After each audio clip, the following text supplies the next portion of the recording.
Doctor साहब, आम तौर पर सर्जरी का मतलब तो सुनते ही हर बंदा जो है कमज़ोर आसाब वाला परेशान भी हो जाता है, कट लगना है, खून निकलना है। ये जो आप इलाज कर रहे हैं, ये तरीक़ाकार रिवायती जितनी भी सर्जरीज चल रही हैं उनसे किस तरह से मुख्तलिफ है? देखिए, इसमें जो है ना सबसे इम्पॉर्टेंट बात यह है कि ये ऑपरेशन नहीं है, लेकिन इसको मिनिमली इन्वेसिव सर्जरी कहते हैं। उसका मतलब ये है कि हम जो भी प्रोसीजर करते हैं उसमें हमने पेशेंट को बेहोश नहीं करना, ठीक, उसको कोई कट नहीं लगाना। जब कट नहीं लगाना तो इसका मतलब है कि प्रोसीजर के बाद उसको सूचर्स या टांके वगैरह नहीं लगेंगे। रिकवरी टाइम फौरी तौर पे 4 से 6 घंटों के अंदर जहाँ भी से भी हम वो प्रोसीजर करते हैं, ग्रेट, वो 4 घंटे के लिए पट्टी बांध देते हैं, पेशेंट चलता फिरता ठीक ठाक चला जाता है। इसमें बेसिकली जो आप अगर एक ब्रॉड तरीके से अगर मैं आपको एक कॉन्सेप्ट समझा दूँ कि तमाम बॉडी की जितनी भी खून की नालियाँ हैं वो सारी आपस में कनेक्टेड होती हैं। तो आप किसी भी बॉडी में एक खून की नाली से एंटर हो जाएं और फिर आप जिस्म में किसी भी हिस्से में आप पहुंच जाएंगे।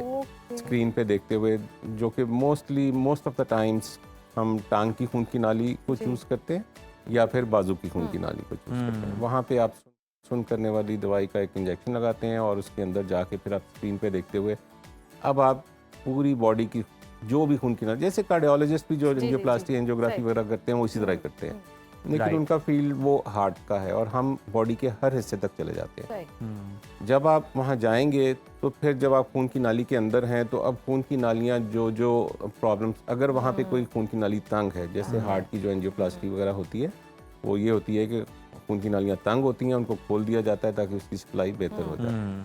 तो इस तरह हर ऑर्गन में ये टेंडेंसी होती है कि उसकी खून की नालियाँ तंग हो सकती हैं। ठीक, ख़ास तौर पे जितने भी हार्ट के पेशेंट्स होते हैं उनमें बहुत ज़्यादा टेंडेंसी होती है कि उनके टांगों की, बाजुओं की खून की नालियाँ, इवन गर्दन की, ब्रेन के लिए जो है वो नालियाँ टाइट हो की कंप्लेन करते हैं। Stenosis yes. उसको तो बोलते डॉक्टर हैं। साहब ये भी बताएगा कि किन पेशेंट के लिए ये तरीकाकार होता है, आम सर्जरी के मुकाबले में रिक्वायरमेंट यही होती है कि इस तरह से इलाज किया जी, जाए? इसकी एक्चुअली ना ये इसीलिए मैं आपको जो ब्रॉड एक बताने की कोशिश कर रहा हूँ कि ताकि ये पता चल जाए कि इसको हम किस किस में पेशेंट में यूज़ कर सकते हैं। तो जब आप उन खून की नालियों में चले जाएंगे तो अब आगे जो भी खून की नाली अगर तंग है तो आप उसको खोल सकते हैं।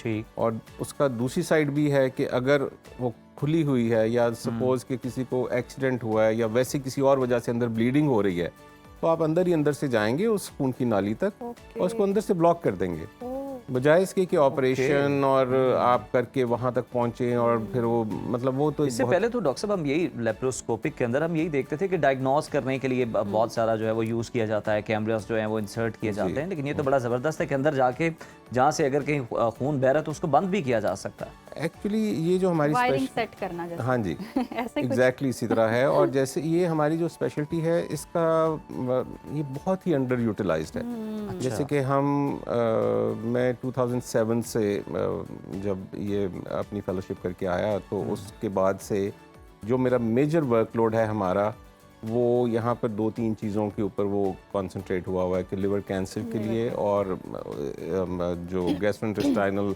ब्लीडिंग या इस तरह की 2-4 चीज़ों के लिए। राइट, लेकिन इसका बहुत ही ज़्यादा इम्पॉर्टेंट रोल जो है वो ट्रॉमा में है, एक्सीडेंट्स में। क्योंकि जब किसी पेशेंट का एक्सीडेंट होता है उसको लाते ही फर्स्ट उसका जो महज़ब मुल्कों में जहाँ पे भी ये स्पेशलिटी कॉमन है तो उसका फौरी तौर पे सीटी स्कैन पूरी बॉडी का कर दिया जाता है यानी मिनट्स के अंदर। और जहाँ कहीं ब्लीडिंग अंदर हो रही है, बजाय इसके कि एक सर्जन खोले, पहले तो उसको एनेस्थीसिया देना है, बेहोश करना है जी, सर्जन ने वहाँ तक पहुँचना है, उसको बंद करना है, फिर उसकी रिकवरी सा।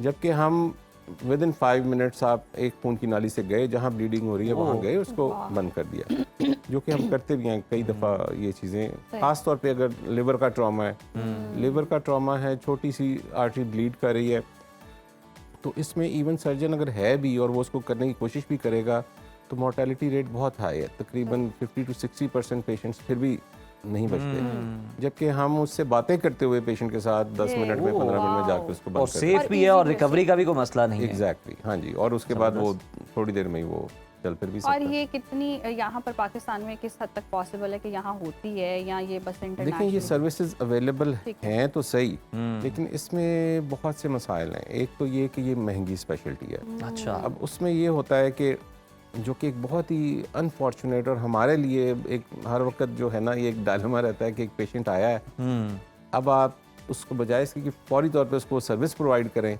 आप इस चक्कर में होते हैं अच्छा जी ये पैसे कौन देगा इसके, अब वो अफोर्ड कर सकता है कि नहीं कर सकता, विच इज़ वेरी अनफॉर्चुनेट।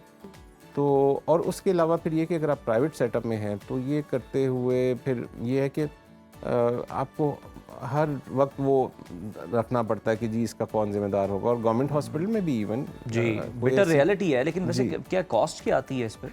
देखिए ये बहुत वेरिएबल है कि बाज़ दफ़ा तो आप वहाँ पहुँचे और अगर जैसे हम खून की नाली ब्लॉक करने के लिए अगर बात करते हैं पहुँचे, अगर एक कॉइल लगेगी तो कॉस्ट कम आएगी। ये डिपेंड करता है आपकी माइक्रो कैथेटर यूज़ हो रही है, एक माइक्रो कैथेटर जो है वो 75,000 से लेके एक माइक्रो कैथेटर जो वहाँ पहुँचने के लिए यूज़ होती है, जो कि 2-3 यूज़ होती हैं फिर कि एक माइक्रो कैथेटर जो है वो 75,000 से 1.25 लाख रुपए तक की उसकी रेंज है।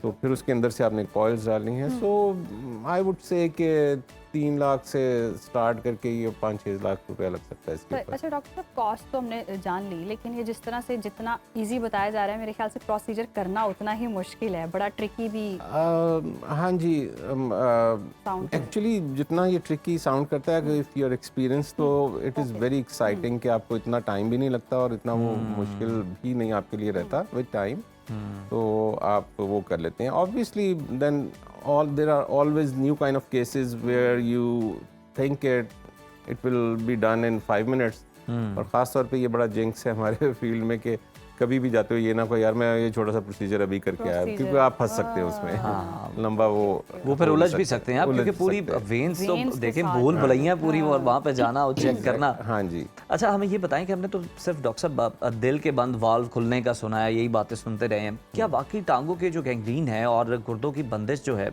इसका इलाज भी इस तरीके से मुमकिन है? जी अब देखें, जैसे मैंने आपको बताया कि खून की नालियाँ सारी बॉडी की तंग होती हैं। अब इसमें एक बहुत बड़ा जो है ना, जैसे ब्लड प्रेशर के पेशेंट्स जो हैं, तो ब्लड प्रेशर की टाइप है जो बहुत बड़ी टाइप जो है वो उसमें ये होता है कि उसका कोई कॉज नहीं होता, जबकि कुछ ब्लड प्रेशर के पेशेंट्स ऐसे होते हैं कि जिनकी वजह ये हो सकती है कि उनकी किडनी की खून की नाली जो है वो नैरो हो गई है। राइट। अगर वो नैरो हो गई है और आपने डायग्नोज कर लिया है, जो कि करना चाहिए नॉर्मली, यहाँ पे जिसको ब्लड प्रेशर होता है वो दवाइयों पे बस, you should try to find out a cause for this. अगर वो नैरो है आप जाएंगे उसको खोल देंगे, उसका ब्लड प्रेशर क्योर हो जाएगा। अच्छा, but not every patient has this problem, उसके डिफरेंट कॉजेज होते हैं, डायग्नोज होना ज़रूरी है। अच्छा, ख़वातीन की अगर हम बात करें, अक्सर हम शिकायत सुनते हैं रसोलियाँ हैं, उनका भी ये मसला हल हो सकता है?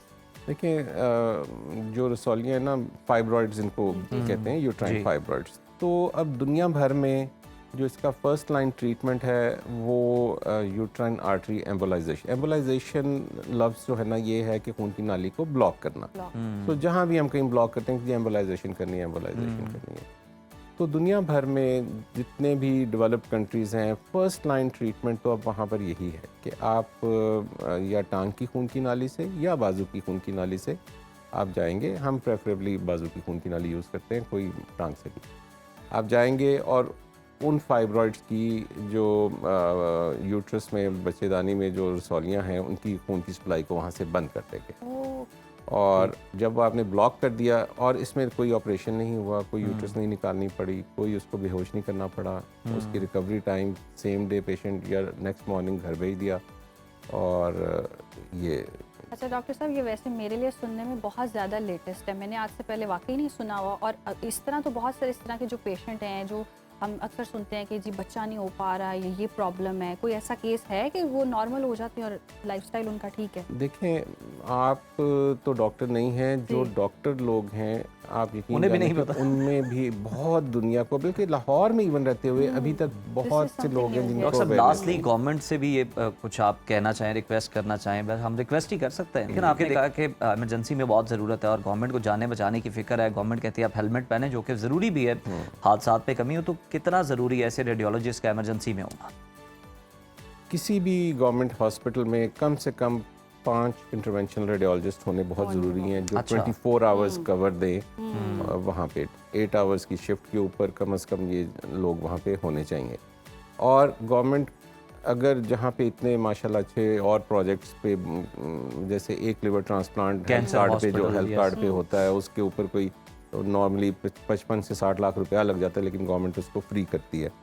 तो अगर क्योंकि वो भी एक जान बचा रहा है ना, तो यहाँ पर अगर आप ये स्पेशलिटी को वहाँ पर सामान प्रोवाइड कर दें और उन्हें ये कर दें कि आपने पेशेंट से पैसे नहीं मांगने, नहीं मांग और जो भी पेशेंट आएगा आपने उसको इनडिस्क्रिमिनेट होके आपने उसको सर्विस प्रोवाइड करनी है, सही तो आप बहुत जानें बचा सकते हैं। और वो बिल्कुल। उसमें ये देखें कि लिवर ट्रांसप्लांट वाला तो फिर भी एक एज पे आमतौर पे ज़्यादातर पहुँच गए यहाँ और पे वो सारा ज़्यादा ज़रूरत है जिससे लोग वाकिफ़ नहीं है, और हुकूमत को वाकिफ़ होना खुरम साहब बहुत ज़रूरी है। अब वक्त हमारे पास वक्त ख़त्म हो कम गया। है, खुरम yes. शफीक खान साहब बहुत शुक्रिया आपकी आमद का।